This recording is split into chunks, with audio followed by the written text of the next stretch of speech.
একটা কথা অনেক অনেক ক্ষেত্রে বলা হয়, কেউ কাহে নেই ছাড়ি সমানে সমান ছাত্রদল এবং ছাত্র শিবির। এখনকার বাস্তবতায় মোটামুটি সমান সমান।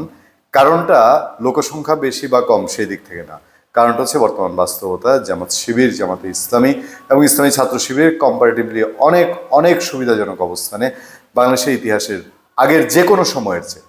এবং নিঃসন্দেহে সরকারের সঙ্গে তাদের একটা তারাও সরকারকে সমর্থন দিচ্ছে, ফলে সরকার তাদেরকে আওয়ামী লীগ সরকার যেভাবে দেখতো তার চেয়ে অনেক অনেক বেশি পজিটিভলি দেখছে। জামাত নিষিদ্ধ, একাত্তরের ভূমিকা, এইসব বিষয়ে সরকারের দিক থেকে অন্তত কোনো হেজিটেশন নেই এবং জামাতের দিক থেকেও কোনো অস্বস্তি নেই। আরও একটা বড় শক্তি হলো ছাত্রদল বলি, তাদের মূল দল বলি বিএনপি। তারা 17 বছর প্রচুর ত্যাগ তিতিক্ষা দিয়েছে নিঃসন্দেহে, কিন্তু ওই যে ফাইনাল টাচ বলি, যে আওয়ামী লীগ সরকার বা শেখ হাসিনাকে ফেলাতে গিয়ে ফাইনাল টাচটা দিয়েছে ইসলামী ছাত্র শিবিরের অ্যাক্টিভ কাজকর্ম, তাদের দলীয় বর্তমান এবং সাবেক নেতৃত্ব এই বৈষম্যবিরোধী ছাত্র আন্দোলনকে দিয়ে। ফলে তারা জানে যে এখন তারা অনেক মাস্টার মাইন্ডের জায়গায় বা মূল গেমিংয়ের জায়গায় তারা অনেক এগিয়ে আছে, যেটা ছাত্রদল পারেনি। ছাত্রদল পারবে কিভাবে? ছাত্রদল গত কয়েক বছরে, এটা যদি একেবারে গত 16-17 বছর ইতিহাস টানেন, ছাত্রদলের কোন কমিটিটা বিএনপির হাইকমান্ডকে সন্তুষ্ট করতে পেরেছে? বাংলাদেশের মানুষকে সন্তুষ্ট করা, ছাত্রদের সন্তুষ্ট করা তো পরের কথা। এই কমিটি দিয়েছে, কমিটি ভেঙেছে, এরকম একটা অপরিস্থিতি। বহু চড়াই উত্তরায় পেরিয়ে বিএনপি চেয়ারপারসন বেগম খালেদা জিয়া তিনি একটা কমিটি দিতেন ছাত্রদলের। সেই কমিটি হওয়ার পরেই গ্রুপিং লোপিং করতে করতে করতে করতে নিজেরা গোছাবে কি, এই ইউনিটে কমিটি দিতে পারে না, ওই ইউনিটে কমিটি দিতে পারে না, সম্মেলন করতে পারে না। একটা পর্যায়ে গিয়ে নানান অভিযোগ, ব্যালেন্সের অভিযোগ, এসব করতে ছাত্রদলের শেষ একজন সভাপতিত্ব, তার রাজনীতি শেষ। তারপর আবার নতুন কমিটি করতে গিয়ে এই ছাত্র অছাত্র ব্যবসায়ী এই সেই করতে করতে তাদের ছাত্র সংগঠন 80-র দশকে যেই ছাত্রদল যেই একটা স্পিরিট নিয়ে এসেছিল সেই জায়গায় থেকে এখন আছে। ধরেন 90-এর আন্দোলনে আপনার আমানুল্লাহ আমান, তারপর আপনার খায়রুল কবির খোকন,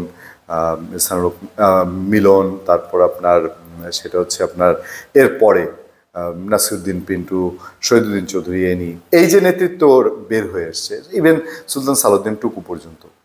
এরপর এই যে 17 বছরের এত আন্দোলন ত্যাগ তিতিক্ষা, ছাত্রদলের কি একজন সেরকম নেতা বের হয়ে এসছে? কেন বের হয়ে আসেনি?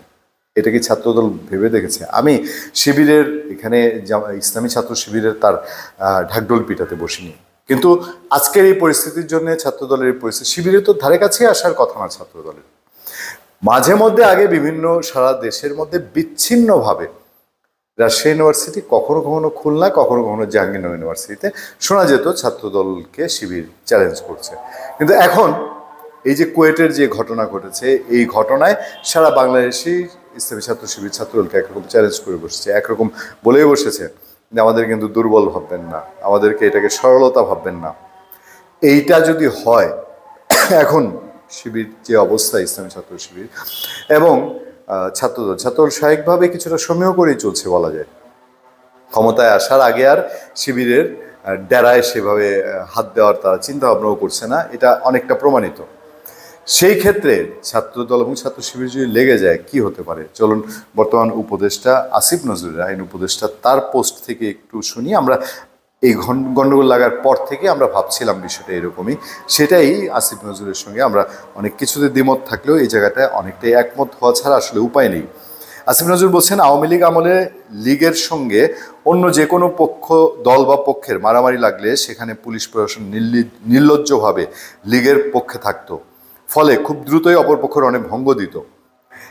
নিজের ভাইদের যখন দেখি একে অন্যের রক্তের নেশায় মাতে, তখন সত্যিকারের ভয় লাগে, আতঙ্ক লাগে, সবচেয়ে বেশি হতাশ লাগে। তিনি ইসলামী ছাত্র শিবির এবং ছাত্রদলকে তিনি নিজের ভাই বলছেন। তার নিজের ভেরিফাইড ফেসবুক পেজে তিনি একটা পোস্ট দিয়েছেন, সেখানে তিনি আরও বলছেন, বর্তমানে পুলিশ প্রশাসন বিভক্ত, কোনো রাজনৈতিক দলের একক দৌরাত্ম্য নেই আপাতত। ডেডিকেটেড মারমুখী কর্মী সংখ্যা কাছাকাছি পরিমাণের, মানে ছাত্রদল এবং ছাত্র শিবিরের। সব মিলিয়ে ছাত্রদল ছাত্র শিবির যদি এই মুহূর্তে মুখোমুখি হয়, নিশ্চিতভাবে বলা যায় কোনো পক্ষই সহজে পেছাবে না। একেবারেই সত্যি কথা। উভয়ই নিজের অস্তিত্বের লড়াই জ্ঞান করে মারামারি করবে, হয়তো ছাত্র রাজনীতির ইতিহাসে স্মরণকালের সর্বোচ্চ হতাহত ও লাশ দেখতে হবে এবার। অত্যন্ত হতাশ লাগে এসব দেখে। আমাদের একটু ভিন্ন দৃষ্টিভঙ্গি আছে। এই আসিফ নজরুলের এই যে আশঙ্কা এবং এই যে হতাশা, তিনি যে শঙ্কা করছেন যে ছাত্র রাজনীতির সর্বোচ্চ হতাহত লাশ দেখতে হবে এবার, এইটা কত সাংঘাতিক একটা আশঙ্কা বাংলাদেশের জন্য। বাংলাদেশের মানুষ এটা কখনোই চায় না।